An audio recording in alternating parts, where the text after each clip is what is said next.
Press that red button. You ready to go? Hit that red button. Let's do it, y'all. Free flow. Conway Bowman, you're in the house. I'm in the house. I'm in your beautiful house. Thank you so much for, getting me to Aspen, because this is a pretty amazing place. It really is. And yesterday, we went way up into the high country at 13-some thousand feet, fished a high mountain lake. I mean, that was pretty special up there. That was, for me, that was next level, getting up to that elevation and seeing that beautiful backcountry. I don't get that opportunity often, so really cool stuff. And as you said, this is God's country. It's definitely God's country. One of the things I wanted to mention, and I didn't know if you would be uncomfortable with this, but you lost your dad during COVID. Yeah, as a lot of people did. Yeah. And we were up at Grizzly Lake watching these cutthroats swim the banks, and we're catching a few. And just prior to all that, we sat down, changed our shirts because we're a little bit sweaty to get up there. It's about a 2.5-hour hike up. But you were mentioning about how your dad was ill. He was in the hospital. You couldn't see him. Yeah.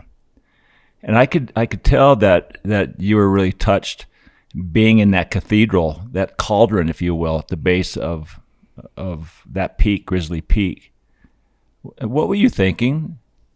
You were communicating to me about your dad and about when you get in certain places. Yeah. Tell me what you were thinking. And were you connected with your dad in any way up there? Yeah, definitely. And when we sat down, I basically got, we got into the conversation about, my father, passing during COVID, and how I didn't get to connect with him at the end. It was tough. But I always find solace and connection with him, in nature. So whether I'm on the ocean, whether I'm in the field, if I'm bird hunting, he was a big bird hunter, loved to bird hunt. Or just sitting, in quiet places like where we were yesterday. And as the wind blows through, it just really, that's him kind of, working through me. So those moments are really important. And there's not a lot of noise around you. There's not a lot of chatter. You're just, for me, I'm just there in the moment.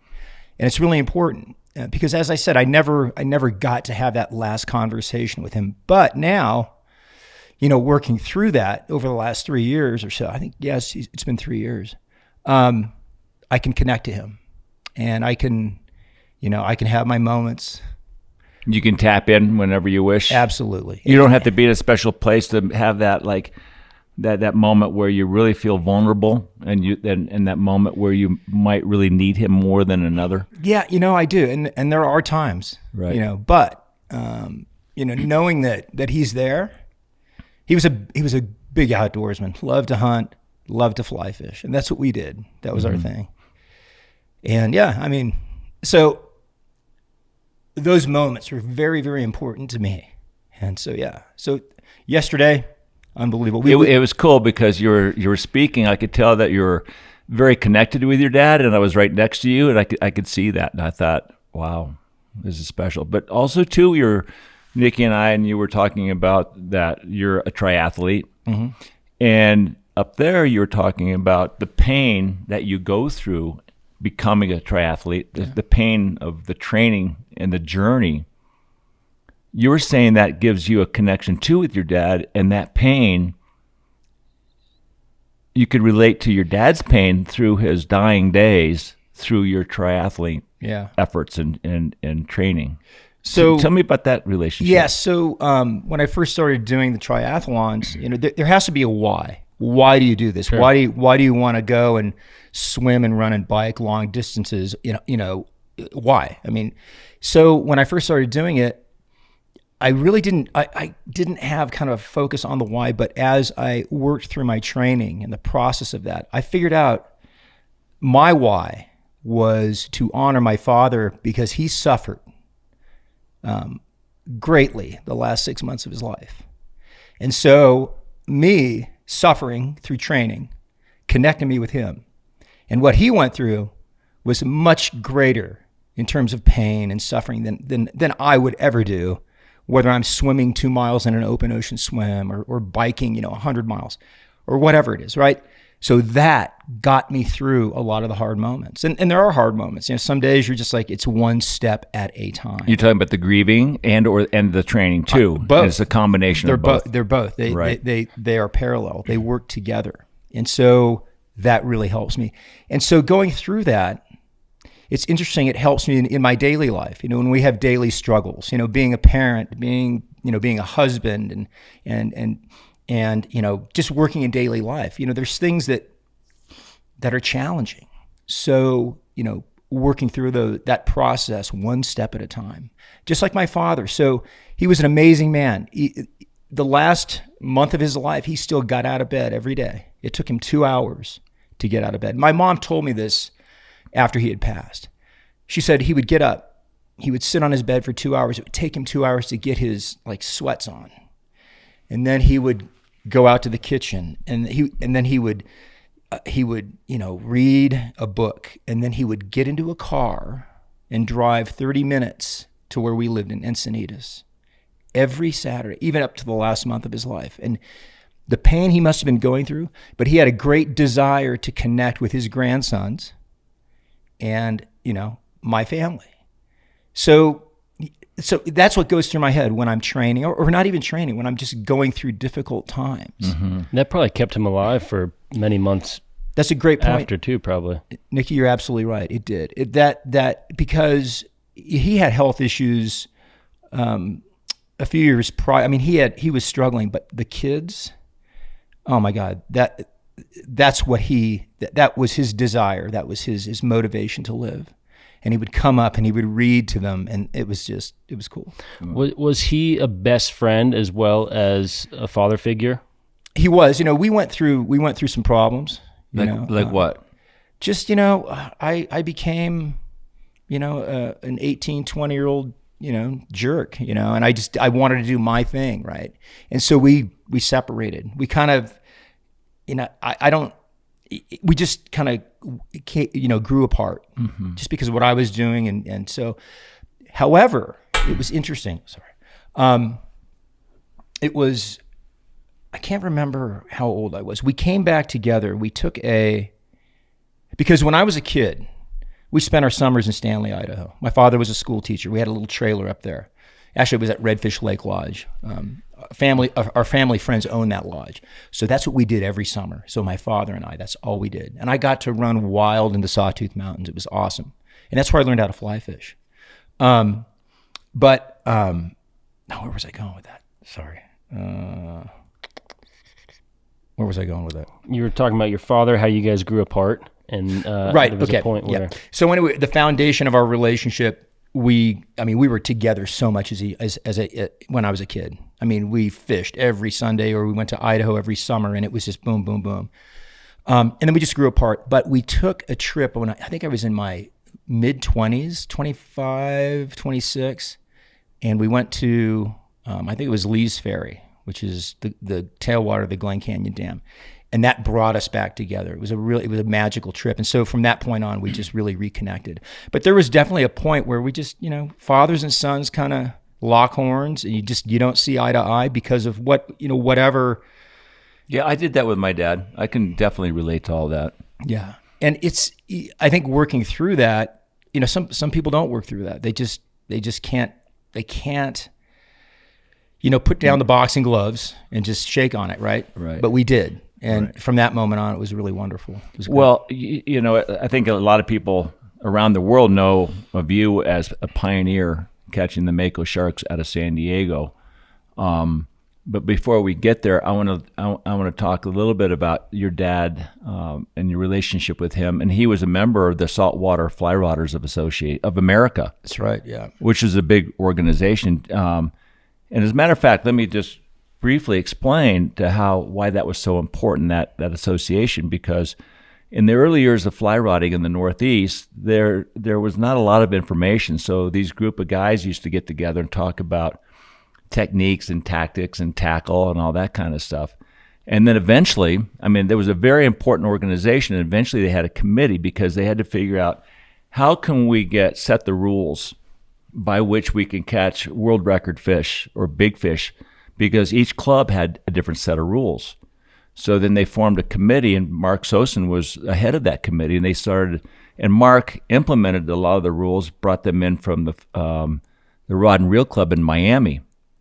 And so Mark Sosin, through the Saltwater Fly Rodders of America, set the standard of rules by which all the clubs could fish under the same regulations. Yeah. And that eventually ended up the basis of the International Game Fish Association, of whom collect and document all these world records around the world. But that was ground zero of hold that patch up. That's so cool. So this is my dad's patch from, I think, 1967. I was a year old when he was a member of this club.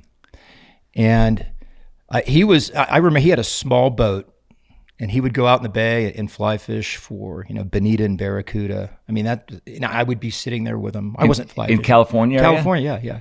Early on. I mean, mid-'60s.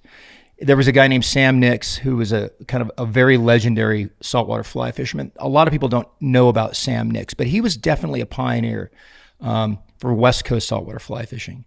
My dad knew Sam, and you'd see Sam. So we would be in this boat. So I was probably 4 or 5 at this time. I'd be sitting in the boat. You'd see Sam in a float tube in the bay with flippers, and he's in a float tube in the bay, fly casting for bonita. He was this really interesting guy, very eccentric and eclectic. Yeah, he was amazing. But if people want to dig into the history of West Coast saltwater fly fishing, the place to probably start is Sam Nix, because he really developed a lot of stuff. He developed shooting heads. I think he worked for SA, and they would take Pliobond, and they would take, I think it was gunpowder, and they would weigh the shooting heads. This is all progressive stuff. So it was Sam Nix, it was Harry Kime, who was a famous West Coast fly fisherman. But it all started right there, like in San Diego. At least what I know. I mean, of course, you have silos of fly fishing communities, right? So sure, yeah. And I heard of Bill Shad. You remember Bill Shad? Bill Shad, right. yeah. And they also too, Zane Gray was a member of the Tuna Club. Catalina, you got it. Yeah. And you read some of that stuff. That's pretty amazing. Well, the first time I'd ever seen a saltwater fish, I had gotten hurt. It was the end of my ski career. I broke my body in Switzerland. I had a broken neck, a broken back, a leg, and I was on crutches, and I had a cast from my waist to my neck, and I had my leg in a cast. And I would crutch down. I was in Margarita. No, what was the name? Corona del Mar. Corona del Mar. And there's a pier, right? Yeah. So I had a little backpack, and I tied some lefty deceivers with white flash feathers, and I had a spinning rod with a barrel sinker. This is true. And I started seeing what these guys were doing. So I'd crutch down the pier, right? Wow. With my body in the cast, and I had these lefty deceivers and a barrel sinker, and I had a spinning rod, and I'd chuck and the bonita would come in and chase the bait right off the pier. Oh yeah. And then I went out on a day boat to Catalina.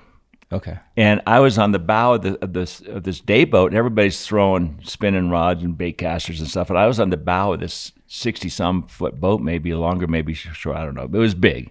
And I was on the bow fly casting to these bonita. Yep. That was my introduction. That's right. Yeah.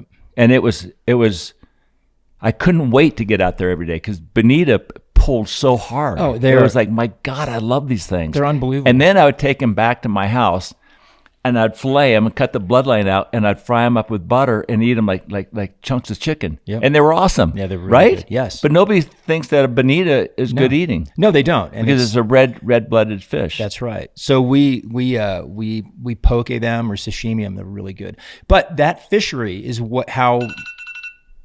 You're good. That fishery is. I mean, that's what I grew up on. Right. Volumes of bonita coming in the fall and summer, and just sight fishing to the fish as they're crashing bait up along the jetties. And my dad's up there casting out of this little aluminum boat, and I'm sitting there, and I wasn't using a fly rod then. I would use a splasher rig, so I had a spinning rod with a cork, with a leader and a small little white fly, like a deceiver. Wait, but hold on one second. Why would you guys both tie on flies if you're using why don't you use a Rapala or some sort of deep diving? It was kind of like a hybrid fly. I wanted to throw a fly, but I couldn't throw a fly off the spear, and it was very effective. Right, and on the West Coast, the tuna fishermen, they would throw a very small white fly. It was basically, they would take yarn and they would just wrap the yarn and a feather on a hook, and that's how they would jack pole the big tuna. You've seen them jack poling, right? Yeah, sure. 3 poles, 1 pole, big Tonkin bamboo, and they would hoist those things into the boat. So that's what we grew up using, little white flies with like a spinning rod with a splasher on front of it. Throw it out, splash. The bonita would just because the splasher would create like a jumping bait fish. That's right. And create the the chaos on the surface, That's right. and then they'd bite your bug. Yeah. So that's what we did, and it was neat. And not many guys were really doing that with the fly rod at that time either. So my dad would be out there he had some big old Fenwick or something with a Fluger 14. What were the big old Fluger reels? I still have it in my garage. It's a 14, 13. And man, it was great. It's interesting because unlike the splasher, Russell Kiplinger, he fishes with a bobber with his worm fishing in Bahia Honda during the worm hatch. Right. He ties a worm behind his bobber and they throw it with a spinning rod and they catch tarpon that way. Yeah, it's interesting. So it goes, that whole technique goes really way back. I didn't know if this was like your transition from spin fishing to fly fishing, and you just couldn't. It's just kind of. You couldn't totally give up the spin, so you're using a fly with the spin. Look, I was on. You didn't know how to cast yet. That's right. I was on crutches. I had a broken body, and I couldn't cast 150 feet like I could with a spinning reel. I love spinners, so what the hell? That's funny. But also, during those early years, you gravitated, that was your introduction with your dad in Southern California in that fishery. But you also spent a lot of time in Baja. I did, and that was later on, though. That was so I didn't even start going into Baja until probably the late 80s. Yeah, but Baja was always there. So in the late 80s, how old was I? Shoot, I don't even know. I'm 57, so let's say it's 1987, whatever.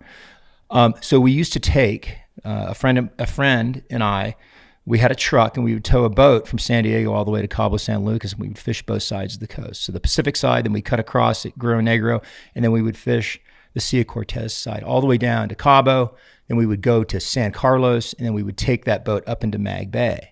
And we would provision up, and we would camp out way up in Mag Bay, way up there. And we'd, pitch a tent. I mean, you're in the middle of nowhere. And it was some phenomenal fishing. I mean, it was giant snook, biggest snook. I mean, really big snook. And was that your targeted fish once you understood all the different fish that you could catch in Baja? When we went to Mag Bay, we were definitely targeting snook. That's what we wanted. And then they had big golden trevally down there as well. But they had all kinds of different other sorts of fish in there. What about roosterfish? Those were more on they were on the Cape. So that was around the East Cape. I gotcha. That's where we would target those. And I didn't really catch a lot of roosterfish until later on. It was something it was kind of at that time for me, it was, they really didn't understand the fishery. You could go out, you could troll live mullet, and that was a good way to target them. But with a fly rod at that point in '88, maybe a couple guys had been targeting them. I think Nick Curcione is one of them. Mm-hmm. I think he was one of the first guys to go out and successfully catch roosters on a fly on the East Cape of Baja. But we were really, we were targeting yellowtail, which is like an amberjack. We were targeting dorado. We were targeting snook up inside Mag Bay, golden trevally. But it was really it was an interesting kind of a wild experience. I mean, going way up into Mag Bay and really uncharted waters at that time, camping out on these giant sand dunes and bringing in massive, massive snook. How big were these snook? They were 40 pounds. I have a picture of one. And oh my gosh! And I was holding. We broke the gill rake on this one during a release because we would release them, and it was bloody. It was bleeding all over the place. But my buddy took a picture of me, and I'm holding it, and I'm holding it up to my chest, and the tail is almost on the ground. So that thing was probably 60 pounds. But it was an interesting fishery in that we didn't fly fish for them. Okay, and at that point, I don't know if you really could have because the way we would fish them is we would use surface irons, which are it's like a metal jig. And you throw them out and they kick along the surface. They have this really interesting action. So we would get this little aluminum boat. We would motor up in an area where you could actually see the snook underneath the mangroves laid up like a big log. And we would take these surface irons and pitch them underneath the upcurrent, underneath the mangroves, and they would kick down in front of the snook, and the snook would come out and just attack it. But you had to have the boat running in neutral, because once you hooked that fish, you had to jam the boat in reverse and pull that fish out of the mangroves into the current. And so let's say you hook up 10 fish, you probably got 2 to the boat. That's how strong those fish were. You're probably fishing like 60-pound mono. 60, 80-pound mono. Yeah. Oh, yeah. It was insane. I remember Lefty was doing that with Dean Butler for the New Guinea black bass or something. Yeah. Same way. Same thing. And those fish, I mean, I don't think I've ever caught a fish that fights or number one, strikes that hard and can run you back into that bad neighborhood so quickly. I mean, we had these drags buckled all the way down, and it was like, we were using Penn Senators. It was crazy. Was there anybody else down there that you saw fishing? Nobody. And my friend, he was an older guy. He was an old commercial fisherman. At that time, he was probably in his he was mid-40s. He had been a commercial fisherman in that area since the 60s, so he knew everybody. He knew all the locals. So we would go down there, and they're like, "Oh, Richard, how you doing?" And he's like, "Well, we're going to go up into Mag Bay." "All right." And we'd fill up a ponga, and they would run up, and they know exactly where we would go, and they'd throw all our provisions on the bank, and then we would motor up behind them. But it was great because he had every town we went to in Baja, everybody knew Richard. Everybody, we're seeing you, Richard, and big hugs, and we had it. I mean, we had carte blanche. I mean, whatever. It was great. I remember one time we stayed at a lady's house in the middle of nowhere. We wanted to park our boat there because we were actually going to go surfing, because we would surf too. And she's like, "Richard, just keep your boat here." And then we went and surfed a place called Punta Abriojos for 4 days. And we came back. The boat was there. We ate at her house. We slept at her. It was just such a magical place at that time. It's great to have friends in high places, right? Yeah. Was it dangerous at all camping out there? No, not at all. We never worried about it. You always hear about Mexico being dangerous, but no, we never worried about that. Really? We never traveled at night, which you don't do. And we were really safe. But also I had a good guide. I mean, Richard he was the man. For sure. Yeah, and he really knew how to navigate, the land, the water, the neighborhoods. He knew the people. I mean, if you were in trouble, he could go talk to somebody. Sure. And so it was really cool. It was a great experience. And it was great that he brought me into that world. And he brought me into that world because I taught him how to fly cast. He walked into a local fly shop called Stroud Tackle. It was just kind of a famous San Diego fly shop that I hung out as a kid. And he was actually talking to my dad, because my dad and Bill Stroud were best friends. So every Saturday and Sunday, my dad would hang out at the fly shops. They'd smoke pipes and talk politics. It was the funniest thing. And this guy, Richard, comes in and goes, "Hey, I want to learn how to fly cast." And my dad said, "Oh, go, Conway will show you how to do that." And at that time, I was doing a fair amount of, fly fishing. And I taught him how to fly cast. He said, "Hey, thank you so much. I want to bring you into my world." So then that's when this journey to Baja started. Until this day. Where my boat is in San Diego, every morning Richard is sitting right there, and "Hey, what's up?" And we see each other every day. That's so cool. And now Richard is 70. I think he's 75. He is a solo angler, and he targets swordfish all by himself. He is the gnarliest dude you'll ever meet. Yeah, he is, and he's a solo guy. He goes, "I don't fish with anybody," and he's still doing it. Is that right? Yes. Is he successful? Yes. He is kick ass. That's amazing. Oh, yeah. That man's mind is, I've learned so much from him, not necessarily about fly, but just fishing in general and how to recognize things. When I'm on the open ocean, you have a vast ocean in front of you that's very deep, right? Where do you start, right? So he focused my mind into recognizing certain things. And he'd say, "Hey, don't rely on those electronics. Don't rely on your eyes and your feel. Look at the water. What's it doing? What are these birds doing? What type of bird is that?" And so that's where it really started coming together for me on connecting all the dots to where, it eventually led into, Mako shark fishing. Right. Did you ever go down on the ocean side of Mags Bay I know a lot of people used to run down from San Diego and target the yellowfin tuna and the striped marlin. Did you ever do much of that? I did a little bit of it, and we had a mothership down there with a Zodiac on it back in, like, I think it was probably 92 or 93, and it was as it is today. The thing is, so we would fish much further offshore. So we thought all those fish were offshore. So we were 30, 40 miles offshore. So we would go out and you would sight fish to these marlin that were working up the bait, and it was amazing. But you see it now with some of these other groups that do it, but yet they're fishing much closer to shore, Right. which is interesting. They're leaving out of San Carlos. Yeah, they're running across. It's Los Locos guys. Yeah. So and they're all Rudy and George. Yeah. And so what goes through my mind every time I read about them or I see a post, I'm like, damn, were those fish in that tight to the beach? I mean, back in 1993, they may have been. Probably. Interesting. But it's an amazing place. Did you see many of the netters, the commercial netters out there netting the yellowfins? Nope, not back then. Because it's pretty prolific now. Yeah, no. That area was pretty Pristine. pretty pristine. It really was.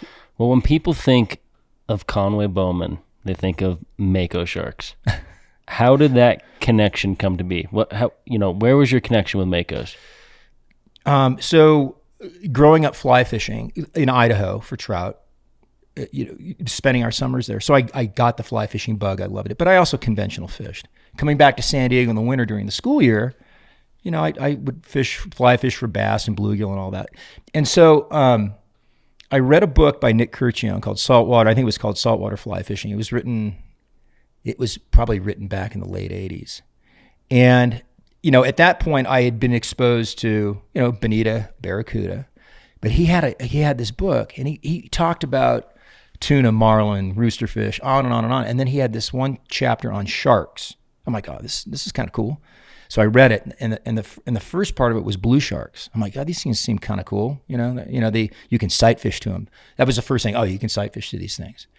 And then he had like the next sort of chapter or subchapter was the Mako shark, and his description was insane. It was like, this is the only West Coast saltwater fish that you can sight fish to with a fly, and it will jump like no other big game fish in the ocean. It is a premier game fish. I'm like, man, that sounds really cool. And his description of they're built like a Messerschmitt plane or a race car, and they travel 30 to 40 miles an hour in the water, and they'll hit a fly with just ferociously. I'm like, man, this is great. The thing is, Nick only lived 60 miles north of me, so he lived in Redondo Beach. I'm like, shoot, he's actually fishing Makos in our local waters. So I just started. I had a small aluminum boat, like a 17-foot aluminum boat, and I started just going offshore. And I would go out, no electronics. I had a compass, and that's it, dude. And I would go offshore and just look for sharks. Just look for sharks. Were you chumming at the time? Yeah. So the guy Richard, who I went to Baja with, of course, now I'm into it. I'm like, Rich, what do you think? He's like, I hate sharks. God, whatever. I'm like, Rich. He goes, yeah, I guess it'd be kind of cool with a fly rod. He's kind of a crusty old guy. He said, okay, take a 270 heading out of Mission Bay, go 12 miles, and just set a chum slick. I'm like, okay, what do I use? He goes, just use tuna. Okay. So I went to a fish market, and I got like some, tuna bellies and stuff. And I went out there. So I'm running, I'm like, I think this is 12 miles. I'm going time, right? Time and compass. So I get out there, cut the motor. I'm looking around. I'm like, I'm in the middle of the freaking Pacific Ocean in a 17-foot aluminum boat with a 40-horse Johnson motor. And you can't even see land? Alone. Can you see the coast from out there? No, you cannot. Because, there's like this haze that you can't see the land. And here I am. And you're not bass fishing. No.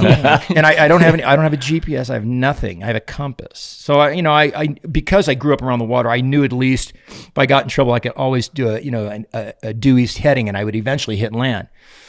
Anyway, so I stop the motor and I look, and the water is blue. I've never seen water this blue. And then I see turns, and then I see sheer waters, and I'm like, oh, okay, well, I'll try this. So I throw the bucket out, and I have no idea. I'm just drifting around. You don't even know how to chum. I don't know. You just said go out there and throw the chum bucket. So I'm drifting along, And the biggest rod. So you have a chum bag. It's in a net, and you're drifting with it. Yeah, so, attached to the boat. Right. Okay. It was a burlap sack that I put in a milk crate, because Richard's like, yeah, if you just use a burlap sack, they're going to come rip it off the boat. So put it in a milk crate so they can't get to it. So I set the slick, and I'm like, and in my gear, the biggest rod I had was like an 8-weight. It was an old, I don't know what it was. A bonefish rod. Yeah. And I'm like, okay. Anyway, so I'm sitting there. And one thing Richard said, he said, you have to wait. This is a waiting game. He said, stick and stay and make it pay. Do not leave. He said, people are impatient. This is a game of patience. Okay. So I'm waiting. And then all of a sudden the first shark rolls up, and it is like a 10-foot blue shark. And I'm looking at this thing going, oh my God. I'm in a 17-foot aluminum boat. And so I start casting at it. I can't get it to go. I'm like, and I'm trying to feed it, won't hit. What kind of a fly are you throwing? It was like a deceiver, just like an orange deceiver I tied Okay. up. So finally I'm like, how am I going to get this thing to go? And it kept coming up to the bucket or the milk crate and bumping it. And so I had some mackerel in the mix of that chum. So I took a mackerel and I kind of sliced it up. So we used to chunk for tuna. You would chunk for them, right? Mm-hmm. And you'd ladder them up. I'm like, well, maybe this will work. So I chunked some tuna up and I threw it out. And that blue shark just started like picking those chunks off like a brown trout eating a nymph. And I'm like, oh, cool. So I threw a chunk, he ate it. And he'd circle around the boat, and I'd see him, I'd throw the chunk out in front of him, he'd eat it. And I got him worked up, and then I threw the fly out there, and it drifted right into his area of awareness, and man, he just took it, wham. And I'm like, so I'm on, boom, I set the hook. This thing tore my ass up. I literally lost fly line, backing, the whole thing, gone. Boop. I'm like, wow. So that was my first experience. And then, man, I was like, this is cool. So I started like conning my buddies. You got to go out there with me and check this out. You got to, so I would have a couple guys and we'd go out. So we kind of refined the blue shark fishery. We kind of figured that out. You got to chunk them, but it was really, really fun. Big fish. And, and so the fly shop, Stroud Tackle, I went in there and I was so excited after the first or second or third time. And I went to Bill Stroud. I said, Bill, I'm like, man, this saltwater fly fishing thing's awesome. I'm getting into it. He said, don't do it. I'm like, why? He goes, it'll totally ruin your life.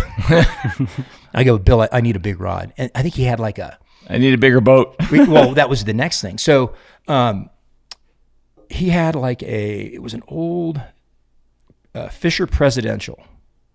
That was a kind of an iconic saltwater fly fishing rod, and he gave it to me. He goes, here, use this. So it was a 12-13 Fisher Presidential 3-piece. So then that was my next stick. And then I can't remember what reel I got. And anyway, I started building my quiver up. And that's how it kind of started. And I was so obsessed. I would just totally get into it. However, it took me 3 years to get my first Mako. Tell me about the first time you saw your first Mako. I was in that 17-foot aluminum boat. And I was, I think, 9 miles offshore. I was on an area called the 9 Mile Bank. That's funny. Yeah, and I'm there with a guy and his kid. And are you guiding at the time? So at that time, I kind of started guiding because for blue sharks, bonita, that kind of stuff. In the aluminum boat. In the aluminum boat. That's so cool. It was great. How old are you? God, I can't even. God, what was mid-20s? Mid-20s, something like cool. that. Yeah, and so I conned this guy to go out to the 9 Mile Bank to get blue sharks. He's like, okay, so we take the ride out there, and it's kind of rough, and his kid's not doing it. His kid's kind of freaked out. So I set the chum slick, and the first Mako I ever saw, this thing came into the boat, and I looked at it. It was about an 8-footer, and I'm like, oh my God, this is not a blue shark. And man, that thing circled the boat and circled, and it was eyeballing me. It was the most wicked looking thing I have ever seen. Was it scary in any way? It was scary. It was very scary. I'm like, because I had never been that close to, that's probably a 150-pound fish. I mean, I saw big blue sharks, but the disposition of a Mako is they're a predator and they're a killer. And the way he came into that 17-foot aluminum boat, it was like, oh my God. So the guy and the kid, I said, I got a Mako here. And I'm looking at it, and the kid's like, "Oh man," he was kind of freaking out. And I said, "Yeah, I don't even want to deal with this thing." So we didn't even hook it. We just let it swim around the boat. So we went back in, and I got home. I'm like, "Oh my God, okay. This is okay, I saw my first Mako. It's taken me this long. Why? Why did I see that Mako shark? And I went through like, what was the water temp? What was the bird profile? And I did all those things that Richard sort of instilled in my mind that I was still building up, right? Still kind of cataloging all this information. And that was the pivotal moment of me kind of figuring out where these fish are, when they come in, the water temperature they like, the bird profile that typically you find around Mako sharks. So that was it. So what was different that day than all the previous days when you were blue shark fishing? So it was May, and I had always fished in January, February, and March for sharks. So it was a seasonal thing. It's the season because the summers were dedicated to yellowtail, barracuda, and bonita inshore, not setting a chum slick. So you're sight fishing. You're fishing to those nearshore species. So anyway, so I started connecting the dots, and then it just kind of progressed, and I really got focused on that. And then I finally bought a bigger boat, an 18-foot Parker, which was a kind of a commercial fishing boat. Yeah, I know Parker. Fiberglass. And that's when I really got really into it. Kept very detailed logs. I was totally obsessed. I mean, totally obsessed. The other thing was, the commercial fishing guys were always great to me. They thought I was one step above the village idiot. This guy with a freaking fly rod going out, and these guys are rough dudes. I mean, they're like. Did they respect you immediately for doing that, or did you have to earn it in any way? Oh, I had to totally earn it. Oh yeah. But I think I was like the dumb kid brother. They just gotta, and I would surf them for information all the time. I'd come back to the dock. Hey, there was a guy named Lou, and there was a guy named Laurel Saraspi, two legendary commercial guys. I'm like, and they commercially fished Mako sharks. That's what they did in the summer. Oh, wow. So they knew where they are. So I'm like, hey, did you get any fish today? And they're like, maybe. And they'd walk away. It's like, God, but I kept grinding them down. And then I knew there was a point where they kind of brought me into their fold when I pulled into the dock one day and they asked me, how'd you do today? I'm like, oh. Why do you care? Exactly.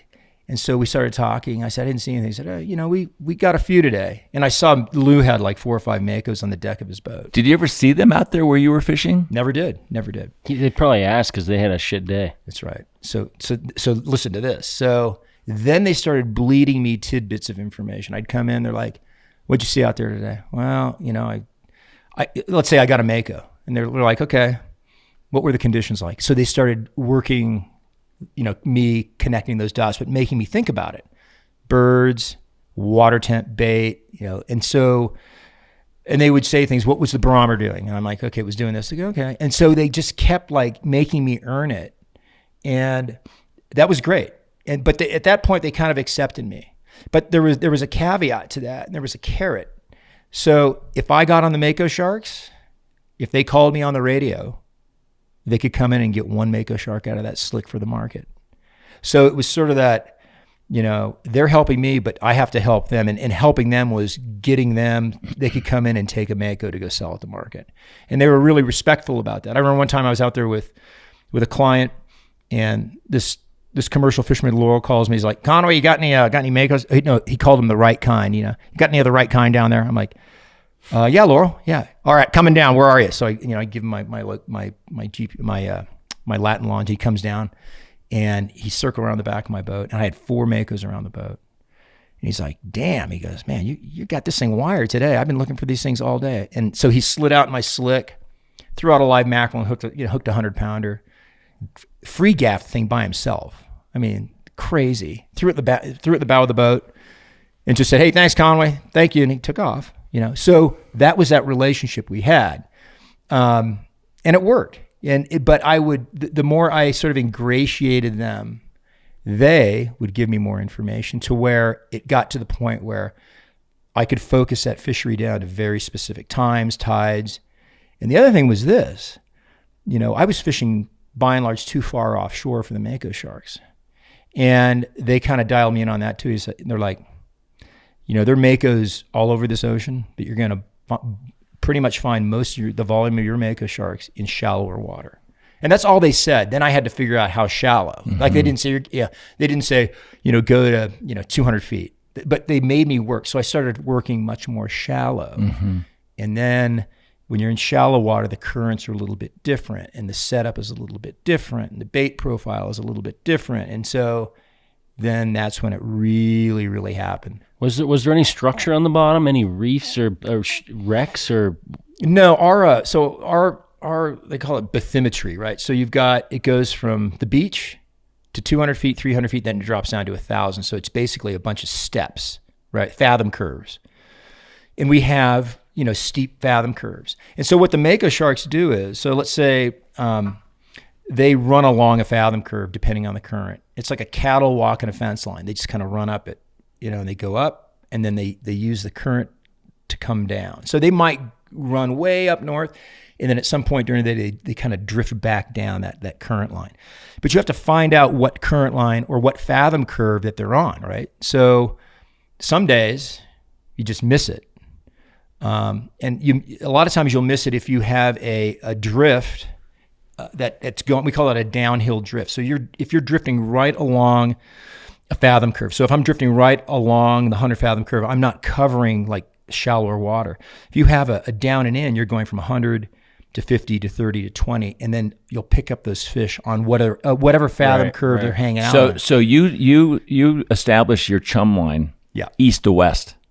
So when that current sweeps, you're covering all different steps. Right, exactly. Yeah. So no, actually, I start west and drift in east, okay. Or I start north and drift south. It just depends on the current. And sometimes you have a current that pushes you out into the deeper water, which is not a great current. But there are areas I can fish where that drift is actually really good. So that's knowing that those fathom curves and knowing where those fish are going to set up on that drift. So this seems like way more sophisticated than shark fishing in the Southeast. When you go to the South, like say off Florida, you go to the wreck, you anchor your boat, you put the chum in, and there's sharks everywhere. I mean, This is like a refined technique. It is, and these Makos are highly pelagic. They move all the time. They don't sit on a wreck. They're always moving. So they're moving up and down the coast. A lot of those reef sharks, they sit on something. They just kind of hang around. Makos are always moving. They tagged a Mako off San Diego, and they found it 1 year later off Chile. So they move. Wow. So where I live, they typically migrate up. You see your first volume of fish in May, and then they just keep coming through. They keep coming through. And then they'll hang around, and then they'll go up north. And then in the fall, you'll get that kind of the run that comes back down. So it's kind of similar, maybe a little bit like tarpon fishing. Sure. Yeah, very much migratory fish. Yeah. We've done a fair amount of shark fishing, basically to test the hardy rods and reels that I was helping these guys with, and we were basically trying to catch these spinner sharks that are around 90 pounds. Yeah. We use heavy tackle and just try to break stuff, try to catch these things in a matter of 10, 15 minutes or so. Now you have the issue of how am I going to actually land these things and not only hook them but land them. Tell me about that learning curve and what you guys were experiencing with rods and reels and tackle. Right. So when I first started doing this, a 12 weight was as big as you got, right? So that's what we used, and we would do okay. But then it got to the point where we needed some heavier equipment. So I would just get it. I had these rods built out of conventional blanks, one-piece rods, where you could really put a lot of pressure on these fish. But it's interesting, the fishery evolved. So when I first started doing it, you had fish that were from 40 to 150 pounds, and that was all day. You rarely saw really big ones. But the fishery now is it's become like Jurassic Park, and I have no idea why. The only thing that I can assume is we have bluefin tuna off our coast now, which we didn't have when I first started doing this. So it's a larger food item. So those big Makos are around the large food item. Mm-hmm. And so the tuna swim closer to shore then? They get within 30, they'll get right on the beach sometimes. They'll get a couple miles off the beach, but by and large, they're 30 to 60 miles off the coast. But those Makos, they can get to our, if they're 30 miles out, they can be on the beach in a few hours. And I think they kind of move back and forth. They'll be with the bluefin and they'll move in and then they'll come back out.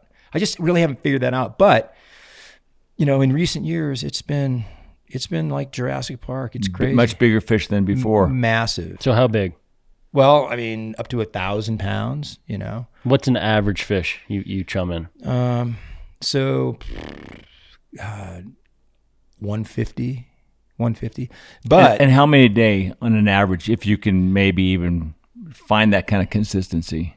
three a day. 3 a day. Yeah. So it's a lot of waiting. It's a lot of waiting. So big game hunters understand this. This is big game hunting. We're waiting for the opportunity to walk in front of us, and then you're going to make your shot. So there's a lot of waiting. But the payoff is you're going to hook the biggest fish of your life on a popper and watch it take and watch the thing jump. I mean, that's the payoff. And when people see that, they're like, oh my God, I've never seen anything like that. And, I've had anglers that are very experienced, big game anglers, blue marlin, black marlin, all that. They're like, that's about as good as it gets. Something, 500 pounds jumping out of the water, or 1,000 pounds right in front of the boat, going on a fly rod, going, oh my God. Now, you don't land many of those fish because they're just too big. But who cares? I mean, just watch those things jump. Sure. I know. And I use barbless hooks. Do you break a lot of stuff? We were talking about tackle and the evolution of tackle. I don't, because I have custom rods. Because you have heavy monofilament off that wire, I'm sure. Yeah. Okay, so hold on. Walk us through that from the fly line. The leader, yeah. Okay. And that's really evolved as well. I used to use really long steel leaders and all this in a 60-pound test. But now my steel leader is about 2.5 feet long. It's short. And then I put a very light, and this is for big fish. Okay, these are for these very large Makos, 300 pounds and over, right? So this is the rig for that. Okay, so but you haywire twist the steel to the fly. Right. So I use tube flies. So it's the hook. It's a 10-aught hook, tube fly, haywire twist, and then I use a tuna ring. Okay. And so the fly has a popper head in front of it. It looks like a marlin popper. Okay. It's 2.5 feet, the steel leader. Okay. Then I come off that, a very short piece of 30-pound mono, very short, bimini twist on both ends. One end goes to the tuna ring. The other end I basically Albright into the 100-pound abrasion, leader. Okay. Is that fluorocarbon? No, I just use mono. I just use mono. Yeah, fluorocarbon is much harder. It is, but I think you don't need it. Yeah, 100-pound is like rope. Yeah. So you Albright the 30-pound to the 100-pound. To the 100. Yep. Huh. Yep. And you can do that with an Albright. Yeah, it works great. Yeah. I mean, he's got a bimini twist. I got a bimini twist. Yeah, I have a bimini. It's bulky. Okay. It's really I bulky. gotcha. Yeah. Yep. And then, so from there, I'll go that 100-pound, and that 100-pound's probably, it's like 6 feet. Yeah, you don't need a long leader. No, and then from there, so I'll have like a piece of 40 or so. I don't really. Yeah, how do you connect your 100 to the fly line? So I basically you downsize again 40 to 60. It's either 40 or 60. Yeah, I downsize again to the fly line. To the fly line. Yeah. You taper it down. Yeah, and then I do an Albright to that fly line. I cut all those goofy, those loops they send. I get rid of that shit. Yeah, it doesn't work. No, they don't. So anyway, that's the rig. It's it's a goofy kind of rig, but it works great. How is that leader to cast with that heavy fly? We're not making a long cast. You're just lobbing. Yeah, stuff. basically. And people, I'll instruct them just to water haul it. So throw the big popper back, anchor it, and just shoot it, and it shoots great. Yeah. And those big fish, you really want to at least get the fly 30 feet away from the boat, because if you don't, those things could jump in the boat. So when you hook them, it's really important that people, when that shark jumping over with teeth coming at you. No, it is no fun. But people really have to be aware when that shark takes that fly, they have to turn away from the boat and swim away from you. Don't stick them when they're coming at you. People get excited, and it's like, don't do that, because that's when let them eat it, let them turn. And oftentimes it's a really slow, like slurp. They take it, and then they just move away, and then all of a sudden you come tight, and boom, and then they freak out. But people have the perception that Mako sharks are really, they come in and they'll aggressively take a fly off the surface. They don't. They're more, they're investigating. They come in, you throw it out, you make a big pop, bloop, and they'll come up and they'll look and they'll just grab it really lightly. And then they take off with it. And I think they may think those flies are birds. I don't know. It's just, I haven't figured it out. But they're not aggressive takers at all. How old is a fish, let's say 500 pounds? Do you have any idea? They grow about 80 pounds a year. Really? Yeah. But then their growth slows like once they hit 300-400 pounds. So I don't know. I mean, but those big 1,000-pounders are probably 20, 25, 30 Just think years how old. much they have to eat to grow 80 pounds a year. Yeah. And that's why they're close to shore. There's a lot more food item for them. Bonitas, barracudas, yellowtails. And then once they get to 500 pounds, Then their diet changes, right? They're eating swordfish and big tuna. They're eating porpoise. They love to eat porpoise, small baby. Wow. Yeah. I would think. Have you ever seen that? Oh yeah, it's gnarly. Really? Oh yeah. So they'll They eat porpoises. I can't imagine that they can't. How can they get it? Yeah, the porpoises swim faster 60 than miles Makos. an hour. So this is what happens. You'll see a school of porpoise, and you'll see the smaller porpoise kind of mixed in with the mom or the parents, and the little porpoise will drop off the back of the herd, and the Makos are right behind there, and they pick them off because they're It's just like wolves with elk or whatever. It's exactly what it is. Yeah. And it is pretty vicious to see. It's like, oh my God, I mean, blood everywhere. But that's the Mako shark. They are like a wolf. They're cagey. They're smart. And when they come to a boat like mine, which is a bay boat, it's a 24-foot bay boat. I mean, it's small for what we're doing. Low gunnel rails to the water. What do you have, a Pathfinder? Or what is I've it? got a Triton LTS Triton? 24 LTS. Man, they come in and it's like, man, it's on. It's like, I'm being hunted. I am totally being hunted down. And I've had people see those big ones come in and they sit down, they're like, yeah, we're not doing that. Because they will circle that boat and they will roll up and they'll look at you and they'll I've got a picture I'll show you after this, but they'll bring their eyes out of the water and they'll look around like this. It's because they eat birds, or they try to move birds away from whatever they're feeding on, right? So let's say a big Mako comes in and attacks a porpoise, right? Well, the birds start coming on, drop on the porpoise, and the Mako doesn't want those birds around. So they come in and they'll try to move the birds away by either eating them or just pushing them away. So they get their eyes above water. That's crazy. It is, this picture's insane. But yeah, so they do that. Have you ever had one bite your motor? Oh, all the time. Oh yeah. So here's a funny story. Happened a couple of years ago. We're on a drift, and I was doing something. The guy was on the bow, sleeping or something. I don't know what he was doing. And all of a sudden, the stern of the boat starts just turning. Like, I'm like, this is really weird. The drift became really screwy. The chum was going a weird direction. I'm like, what's going on here? And I look back, and there was a 1,000-pound Mako that had my anti-cavitation plate and the keel of my motor in its mouth, and it was swimming the boat in a freaking circle. And I woke the guy up. I'm like, look at this. He's like, oh my God. So they have no fear. If you look at my motor, my outboard, there's bite marks all over that thing. But there's a zinc anode that creates an electrical field in the water that really attracts them. And they'll beeline right on that. So, but it's really interesting to see that. You're up close and personal to a 1,000-pound predator, like spinning your boat in a 360-degree circle, and you're like, okay. Yeah, and you're trying to throw chicken feathers at it. No, and it's funny at that point when they're focused in on that, they won't even. They want to eat your motor, not your chicken feather. No. So if you're going out and you're fishing 9 hours on a trip, what are you chumming with, and how do you make that chum last that long? So I use fresh bluefin tuna, and there's a kind of a bloodline that's really good. It's oily, it's bloody. And I have a friend that's got a fish processing plant, and I'll go and I'll basically fill a bunch of these 5-gallon buckets and I'll freeze them. I've got a big freezer. You're his best customer. Oh yeah, and he loves it. He's like, man, I've got to pay all these hazmat fees to get this crap out of here. I love for you to come over and get. So it's great. So I mean, it's great for me because those big Makos, they don't come into the commercial chum. They just don't do it.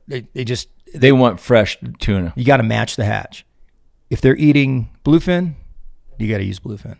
No kidding. Yeah. Oh, yeah. And I've gone through this in my head. Nah, it doesn't matter. Blah, blah, blah. It totally matters. It really does. How often are you tweaking your system? Every day, man. Every day is different. How to tease a fish. So with these big Makos, you do a lot like a bait and switch. A lot of times they'll come in. They're really, really cautious, right? They're looking around. You got to get their light switch turned on. So I use a 9-foot casting rod with a marlin skirt and a mackerel belly strip jammed inside of it, right? Just like how you tease marlin or whatever stuff. So you basically throw that out. It's a real art to get that thing right in the right spot. Then you start reeling it, and then once their light switch goes on, they chase it to the boat. You move the teaser away. Now it's like, okay, now it's like, I'm pissed. Don't you throw the fly right away? You do. Well, you can if you have a good angler. But see, a lot of the people that I fish with aren't great anglers, so they don't quite understand the concept of you need to put that bait and switch right now. Right. So what I'll do is I'll get the thing worked up, and then I'll say, okay, just make a cast. So make a cast, pop, and then the shark will be like, oh, okay, here he is. There it is. Yeah. So, but the bait and switch dance is really great when you have a great angler. Oh my God, it's insane. It's great. And these fit. And so that is the only time a Mako absolutely annihilates a fly. They just, they tear that thing up. But the way so you talk about, do I tweak my system? So teasing. So when these big fish started showing up, I really got to study how they are because they hang around the boat. They don't spook. They're hunting you down. So I'm up. I've got a Yeti cooler that's on the stern of my boat that I stand on. It's sort of like my platform, and I have a good observation point watching how those Makos react to a teaser. So if I have a Mako in the slick, and I throw the teaser out, and I get him worked up on it, and I pull it away, and he circles back around. Okay, now he's pissed. I throw the teaser back out again, and I get him worked up again. Now he's just really pissed. If I throw it out a third time and I pull it away from him and he disappears, like he just splits, he's down deep now and he's circling around and he's waiting for the opportunity for that teaser to be thrown out. And as I reel that in, they ambush it from below. You know what? It's almost like tarpon fishing in in darker water. It's super dangerous. You see them laid up, you put the fly in there, and all of a sudden they may follow it for a second, then they disappear, sink out, and then all of a sudden the mouth comes open. Flying up. That's exactly it. And I've had a couple really close calls with those things almost jumping in the boat because they would hit that teaser right when it's almost at the rod tip and I'm making the swing, because you never bring a teaser back to you because they'll jump in the boat. So you swing it. Man, I've had those things just come out of nowhere and try to grab that teaser right off the stern, and big fish. A 400 or 500 pound fish. And it's like, holy Christ. With a mouthful of teeth. Dude, yeah. So refining that game has really been interesting over the last few years. I have to be very cautious. And when that happens, I don't even throw the teaser. I wait for that fish to reappear. And they will. Once their curiosity, they can't stand it anymore, they come up. But because I've been in some dangerous situations doing that, I've refined that teasing skill. But teasing a Mako shark is unbelievable. You're teasing the apex predator in the ocean, and you're just like cat and mouse, man. It is. I get jacked doing that. I just love doing it. I would just go out there and do that all day long. That brings me to my next question. Sorry to interrupt, but I want to say, what would you say to the people who think shark fishing is lame? That's their opinion. That's fine. Yeah, I know it's not. This is not a normal shark, though. It's not a normal shark. It's truly a true game fish. They jump. You can feed them like a tarpon at times. You can see them finning on the surface without chum. You can throw that fly right in front and they'll grab it. You chum them up. Yeah. But people just, yeah. I like shark fishing. Yeah. It's one of my favorite things to do. Yeah. And I think I love it when they come into a chum. So it's the visual connection that is the great thing, that you're connected to that fish visually and you're watching the take and then you're watching that jump. That's sort of the end game to that whole thing. Well, and there aren't many fisheries that you can do that. When you go sailfish fishing or striped marlin, it's not as engaging. Those fish will split eventually. You can only hold them at the boat for a while. Man, these Makos they're right there. How long would they hang out? Oh, God, I had one this year. 20 minutes, 30 minutes. I had one like 3 hours. Just wouldn't leave. Just hanging out. But he wouldn't bite your bait. No, wouldn't bite your fly. Wouldn't bite. No, and he'd chase the other sharks off when they come in. So, do you find like the bigger sharks, which are the older sharks, they're more wise and they're harder to get to feed? Is that correct? Sometimes. It's just. Well, okay. So, would you get a 150 pounder to eat more so, or more? Readily available than a 500 pounder? I don't think so. I think it's just whatever their light switch is, if it's on or off. You got to find the right fish. Yeah, you got to find the right fish. So here's something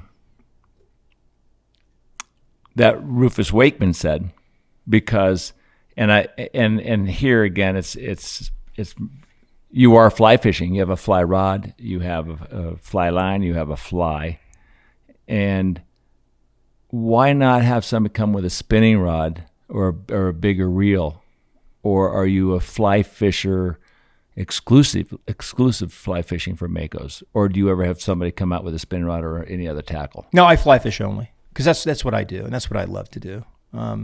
It's just more engaging with the fish. It's just really a cool thing. And you're matching, even with my tackle is the lightest tackle you'll ever use for a big game fish. Even my big rod still. I mean, you're hooking up a really big Mako. It's like, okay, right. So it's that engagement. And it's, working people. What I love to do is when I get really not super experienced anglers, I love to see them succeed at hooking this massive fish and watching that jump and having their friend on their iPhone take that video, and then after the fight's over, that we sit and we look at it, they're like, wow, that was freaking awesome. Yeah. That's what it's about. I want to go do this with you. It's just, it's different. It's cool. It's just different. And it's what I have. Right. I don't have tarpon. I don't have redfish. Sure. I don't have permit. Yeah. That's your bag. But you were going to say something about Rufus Wakeman. Yeah, well, Rufus Wakeman said, I want to fly fish. I don't want to fish with fly tackle. So a lot of people would say, you're not fly fishing because you're not using IGFA regulation stuff. Yeah. But you would have no chance of catching these things with 20-pound test tip and less. I don't think you would. And I get it. I mean, when I was shark fishing, testing these rods, who cares? Yep. But I think, too, one of the things you made mention, you've got a 30-pound class tippet. That's basically your fuse box. That's my fuse box. Yep. Because if you have straight 100 to your fly line or whatever, somebody's going to get hurt. That's right. Correct. And that's exactly what I do. And that's happened in recent years, and that's why I went to that system. Guy strips off too much line. The line gets wrapped around his leg. You're straight to finger. Dude, it is 100-pound. You're going to lose a finger. And you have a fish moving out away from the boat at 40 miles an hour. You're screwed. And I wonder why certain people around the world that are chasing giant trevally, 100-pound giant trevally, and they're talking about straight 80. I wonder how many people are getting hurt. Yeah, I don't know. That's a good question. Because I've wrapped stuff around my fingers, tarpon fishing, clearing line. Yeah. A lot of people say it doesn't happen. They don't get hurt. Well, I've talked to guides in the Seychelles, and they've said that not once has anybody gotten hurt. Here's what I used to do with the sharks in Florida when we were testing rods and using straight 60 to the fly line off the wire. I would make sure when I made that cast, I threw my whole 40 feet. Yeah. So when I would strip it all, it was not much of a strip. They'd come up and eat it, and you're on the reel right away. So you don't have to clean 30, 20 feet of fly line. Yeah, it's critical, and that's what I do. What I'll do is I'll say you're casting here, and I don't want any further. I don't want slack fly line. No slack fly line. You're tight. Boom. We're on the reel. Right. But some people want to they want to strip a bunch of line off, and so it gets frustrating at times. But it also can be very dangerous. That's why I have that fuse box. The other thing with the fuse box, and it happened this year, a guy hooked one that was probably 1,000 pounds. The thing was massive. Great take. I'm like, here we go. He hooks it, thing runs, jumps like 6 times, and it just takes off. And I'm chasing it down on the boat, And in my mind, I'm like, this is going to end at some point, and this guy's never going to even have a chance at this. But he had a will to try to get this fish to the boat.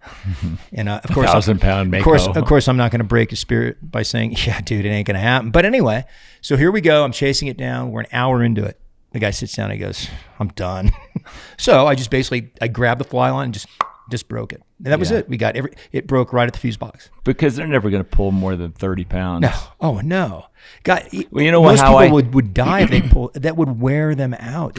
Well, here's what I used to do. I used to break a lot of fly lines fishing for our sharks, because once I get them, I would hang on to the fly line. Yeah. So now you're totally locked up, and now you're pulling with almost a straight rod. So I could put 40, 50 pounds of drag on this fish because I'm hand lining. Yeah, right. So we were breaking 2 to 3 fly lines a year. Yeah. But a lot of people don't know how to do that. Right. I can't imagine. So they're fishing, the drag off the reel. Yep. I would think that you struggle finding reels that are capable of putting a lot of pressure on these fish. I do. There's just really nothing that, most fly reels that are designed for big game can handle Makos up to about 250 pounds. That's reasonable. Man, once you get over that, I don't know, man. So it's interesting when you have a shark moving out from the boat at 40 miles an hour, how much just stress that's putting on that reel. I mean, Right. and it is, I've touched some of my reels. They are smoking hot. And so I just don't, I think what I'm doing, it's just so far like, I always call it's the Mount Everest of fly fishing. It really is. I mean, you got a chance to get to the top, but it's going to take a lot of oxygen and, and a lot of stuff has to, fall into place. Well, also too, because you're fly fishing. If you were fishing with 130, all tackle, Right. like guys who are catching big marlin, you could probably do that. You could. So you're limiting yourself. It's funny though with a fly rod. So the smaller Makos, if I can, and you could, and people that are experienced anglers can get those sharks to the boat pretty quickly, much more quickly than a conventional rod. And I think it's just because of the amount of the less amount of drag we put on those fish, right? A lot of these guys fish, Makos on conventional. They're jamming it in, they're maxing out that drag, and it just freaks the fish out. They just never come to the boat. So some of the big fish that we hook, I'll have the guy completely almost go slack as I'm chasing it down. We'll just keep a little bit of tension in line. I'll just slide right up on him, and the shark's just kind of kicking along, right. And I get up on him, and boom, I get the release.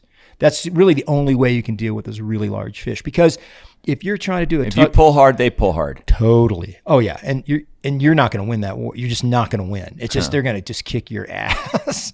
I've had people just on their knees, just get me out of here. Guys are dumping water over their head. I'm like, we can call uncle right now, guys. I can break it off. I mean, it's brutal. Are you still excited to go out there and chum up these Makos? I mean, you've had 2 TV shows. You fly fished all around the world. Yeah. You're this big public fisherman or public figure in fly fishing, and now here you are, Mako shark fishing primarily every single day during the summer months. Yeah. Does it get bored, or you just? Nope. I love it every day, man. When that Mako comes to the boat, man, I get goosebumps. I want to go every single time. I want to see this. It is. You want to go, Nick? You guys, count me in. You guys have to come out and do it just once. I mean, it is. But you guys would love it because it's big game hunting. It has that element of, you're going to have an opportunity at a very, very large predator with a bow, right? So let's say you're bow hunting. That thing's going to walk right in front of you, and here you go. Let's see what you got. Sure. But when you're being stalked by something that big, you're the hunted. Yes. It's so different than any other sort of fly fishing I've ever done. I'm being hunted down. My clients are being hunted down. My boat is being hunted down by this big apex predator that jumps 20 feet in the air after you hook him, and potentially could be a very dangerous situation if things go south, right? So there's all these elements of, you're kind of like walking the razor's edge, right? Every day. You just don't know what's going to go on. So that's what gets me, really pumped up. It's interesting to talk to a lot of the pioneers and old school guys that have been doing this for 30, 40 years, because I have a chance to see, their baseline 30, 40 years ago. When you first started getting, into Mako shark fishing, were you seeing more sharks? Are you seeing less sharks now? What are the numbers, and what's the greatest threat to the Mako right now? So early on, we saw more smaller sharks. So I remember, Steve Ward, I had him out. He got 23 in one day or something. He hooked 23 Makos. Not, they were anywhere from 40 to maybe 200 pounds. Okay. That was the fishery. And then there was kind of a gap in the fishery about 10 years ago. The fish just kind of disappeared. It was really weird. Is it because the shark fins and the commercial net fishing for them? I think so. It had to have been. I think so. I can't pinpoint that. I just can't. But then all of a sudden now with the appearance of the bluefin tuna over the last 10 years, now we're getting, we had a big wave of big fish. You didn't see any small fish, but now we're seeing big, medium, and small. So we're back to what it was with the addition of the really large fish. So the fishery has really changed. Like anything. It's getting healthier again. It's getting healthier again. See, one of the things in South Florida, we have a really bad shark problem. Yeah. Anybody who goes out fishing on any boat, you're only going to catch maybe 50% of the fish you hook. Yeah. They get sharked. When the longliners were in South Florida, they were catching and killing a lot of the sharks. So there was not much of a problem. Right, yeah. But I think that, too, didn't you have a bunch of longliners that were just recently banned? Because I know Bill Shedd, who is a trustee with the IGFA, he's a big conservationist guy. and they banned the longliners. They did, yeah. And so that's really helped it. And the timeline of that was, I think they phased that in. I think they kept pushing them out, and then now it's totally gone. Yep. Which is great. And it's protecting the swordfish. It's protecting everything, which is Right. great. You know, it's funny you talk about your sharks and how, and I fish Florida, and you got a lot of sharks down there. My sharks are offshore, and they're pelagic, and you'll see the video of a guy bringing a bluefin, and then a Mako comes up, an 800-pound Mako bites it in half, right? But what you have going on down there is really interesting. And, I don't know. One thing we do have going in San Diego is we have many more great white sharks now. I've seen 3 so far this year. They come in on your chum? No, because they're a shallow water shark. They do come in if I'm fishing closer to the beach, but they're typically shallow. They're on the beach. They're in 10 to 30 feet of water. That's where they live, and they're by and large juvenile great whites. So they're anywhere from 200 pounds to 800 pounds. What is their target? Stingrays. They eat stingrays. They stingrays. Yeah. Like hammerheads too. Yeah. Exactly. And then once they develop into eating, I think they call it pinnipeds or, sea lions, their teeth morph into these more like tearing, and that's when they get to be 800, 1,000, 1,200 pounds. And that's right. Sea lions and seals. Makos do the same thing though. Their whole like body morphs into more of a predator that eats mammals or can eat anything it wants. Right. And I've seen some of those big Mako teeth. They have serrated edges, and it's interesting. I had a black tip spinner shark right next to my boat. We were about ready to take the fly out of it, and his hammerhead came under my boat. I had an 18-foot boat at the time. He came under my boat, this hammerhead, and grabbed this spinner shark and takes off with the spinner shark.